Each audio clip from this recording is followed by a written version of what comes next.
বেরিয়ে পড়েছি বড় কালী দেখতে। আমাদের এখানে তকিপুরে বড় মা মানে খুবই জাগ্রত আর খুবই ধুমধাম করে পুজো হয়। তো কদিন ধরেই যাওয়া হয়নি গো, যেহেতু বাড়িতে লোকজন ছিল ওই জন্যে যেতে পারিনি। ওই জন্য ভাবলাম যে একবার যাই বড় মার কাছে দেখে আসি, বছরে তো একবারই, তো না গেলে মনটাও খারাপ লাগে। ওই জন্যে বেরিয়ে পড়েছি। একবার ওকে বললাম যে চলো একবার নিয়ে চলো, তো সবাই মিলেই যাচ্ছি। আমি, মা, দিদিভাইদের নামিয়ে দেবো, দিয়ে ওখান থেকে মানে যাব তকিপুরে মাকে দেখে একদম বাড়ি চলে আসবো। তো এই যে দেখো গাড়ি করে চলে এসছে, একদম দিদিভাইদের নামিয়ে দিয়ে একদম চলে এসেছি তকিপুরের এখানে। আর মানে মন্দিরের অনেক আগেই পার্কিং করেছে, অনেকটা হেঁটে যেতে হবে, যেহেতু প্রচুর ভিড় হয় তো পুলিশ একদম থাকে, ওই জন্য অনেক আগেই পার্কিং করে দিয়েছে। তো ওখান থেকে গাড়িটা রেখে হেঁটে হেঁটেই আসছি। চলে এসেছি মায়ের মন্দিরের কাছে। একদম কি সুন্দর সাজিয়েছে দেখো মায়ের মন্দিরটা। আর এই মায়ের পুজোতে প্রচুর লোক আসে, মানে আশেপাশে গ্রাম থেকে প্রচুর লোক আসে মাকে দেখতে, মায়ের কাছে, মায়ের টানে চলে আসে মায়ের কাছে।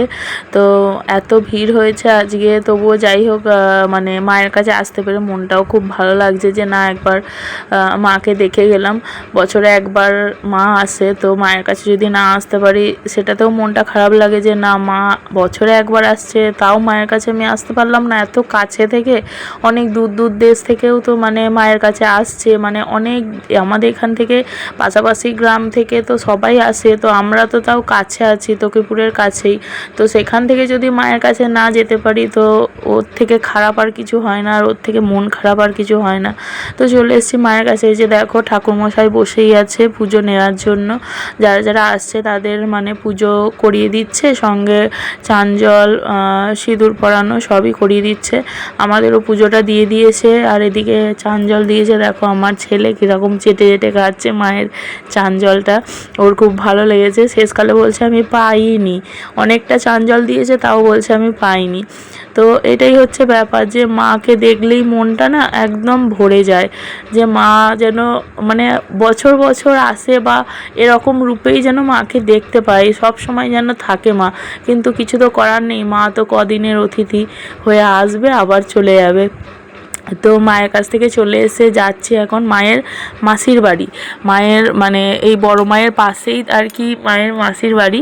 তো এই যে দেখো চলে এসেছি মায়ের মাসির বাড়ি। এটা হচ্ছে বলে যে বড় মায়ের, আমাদের যে তকিপুরের বড় কালী, তো ওই বড় কালী মায়ের মাসি, এটা হয় মাসি। তো এখান থেকে আরেকটু দূরে তোমার একটা বড় পুকুর আছে, ওখানেই মায়ের বিসর্জন হয়, কিন্তু প্রচুর রাত হয়ে গেছিলো ওই জন্য ওখানে যেতে পারিনি, আর রাত্রিবেলা দেখাতেও পারবো না, ওই জন্য ওখান থেকে ফিরে চলে এসেছি।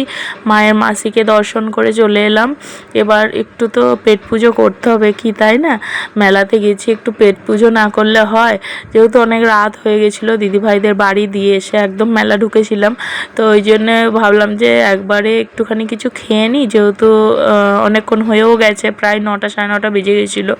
তো ওই জন্য ওকে বললাম যে চলো তাহলে, এবার মেলার খাবার জানি ভালো নয়, তবুও কিছু একটু মানে একটু না খেলেও তো নয়, ছেলেটাও আছে, ছেলেটাও বায়না করছে যে কী খাবো কী খাবো। তো ওই জন্যে ঢুকে পড়েছি একটা রেস্টুরেন্টে, চেনাশোনাই আর কি। ওরা যত বছর মা আসছে তত বছর ওই রেস্টুরেন্টটাও আসছে। ও আর কি প্রথম থেকে ওই রেস্টুরেন্টটা আর কি এখানে বাঁধা ধরা, একদম ও আসবেই ওই রেস্টুরেন্টটা। তো বসে পড়েছি একদম টেবিলে, ও চলে গেছে অর্ডার দিতে, অর্ডার দিয়ে চলে এসছে, সঙ্গে সঙ্গে আমাদের খাবারও চলে এলো। মোগলাই বলেছিলাম, মোগলাইটা আর কি 2 প্লেট বলেছিল, হাফ হাফ করে, তো খেয়েছি। অল্প একটু খেয়েই চলে এসেছি, বেশি মানে দোকানের মেলার খাবার তো বেশি একদমই খাওয়া যাবে না। তো চলে এসে বাইরে বেরিয়ে দেখছি যাত্রাপালা আরম্ভ হয়ে গেছে। ওই যে তোমাদের বললাম 9টা বেজে গেছে, 9টা বেজে যাওয়ার সঙ্গে সঙ্গে যাত্রাও আরম্ভ হয়ে গেছে। এই যে দেখো যাত্রা হচ্ছে এখন। এই যাত্রা শুনতে মা খুব ভালোবাসে, আমার শাশুড়ি মাতা খুবই ভালোবাসে। আগেকার দিনের মানুষ, বুঝতেই পারছো, মানে খেয়ে তাড়াহুড়ো করে চলে এসছে, যে আমাকে বলছে তোরা খা, আমি একটু যাই গিয়ে দেখি গা যাত্রাটা। আমি বললাম যাও তাহলে একটুখানি দেখো গা, দাঁড়িয়ে দাঁড়িয়ে একটু দেখো। তো মা চলে এসছে যাত্রা দেখতে। আমাদের খাওয়া হয়ে যাওয়ার পর মাকে ডেকে নিলাম যে চলো, হয়ে গেছে আমাদের, ওই জন্য মাও চলে এলো। এসে শেষকালে একটা মানে স্প্রাইট নিয়ে বাড়ির পথে এবার রওনা দেবো, যেহেতু রাতও হয়ে গেছে অনেক। আর যেহেতু মেলার খাবার খেয়েছি, একটুখানি থামস আপ কিংবা স্প্রাইট না খেলে হয় বলো, হজমটা তো হতে হবে। তো চলো, এই হচ্ছে আমাদের বড় কালী, তোমাদের দেখিয়ে দিলাম। আজকের মতো টাটা, বাই বাই।